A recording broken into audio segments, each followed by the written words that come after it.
రాత్రి మీ ఇంటి గోడ లోపల నుంచి ఎవరో మీ పేరు పెట్టి పిలిస్తే మీరేం చేస్తారు? ఇది రియల్గా జరిగింది.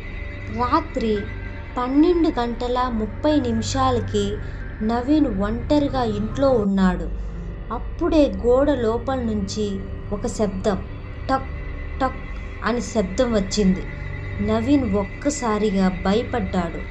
ఆ కాసేపటికి ఎలుకలేమో అనుకున్నాడు. కానీ మళ్ళీ టక్ టక్ టక్ అని శబ్దం మళ్ళీ వచ్చింది. ఈసారి చాలా దగ్గరగా వచ్చింది. నవీన్ గోడ దగ్గర చెవి పెట్టి విన్నాడు. గోడ లోపల నుంచి శ్వాస శబ్దం వచ్చింది. ఆ శబ్దం వినగానే నవీన్ గుండె భయంతో గట్టిగా కొట్టుకుంది.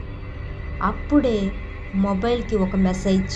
ఆ మెసేజ్ నవీన్ వాళ్ళ అమ్మ పంపింది. ఇంట్లో శబ్దం వింటే ఎవరి మాట వినొద్దు అని వచ్చింది. నవీన్ ఆ మెసేజ్ చూసి కంగారు పడ్డాడు.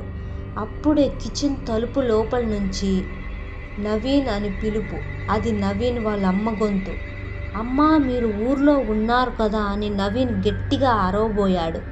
అప్పుడే గోడ లోపల నుంచి ఒకే మాట, మేము లోపలే ఉన్నాం అన్న మాట. తర్వాత లైట్లు ఒక్కసారిగా ఆరిపోయాయి. నెక్స్ట్ ఏం జరిగింది తెలుసుకోవాలంటే పార్ట్ 2 కోసం కామెంట్ చేయండి. ఈ స్టోరీ నచ్చితే ఒక లైక్ చేయండి. అలాగే మన ఛానల్ని సబ్స్క్రైబ్ చేసుకోండి ఫ్రెండ్స్.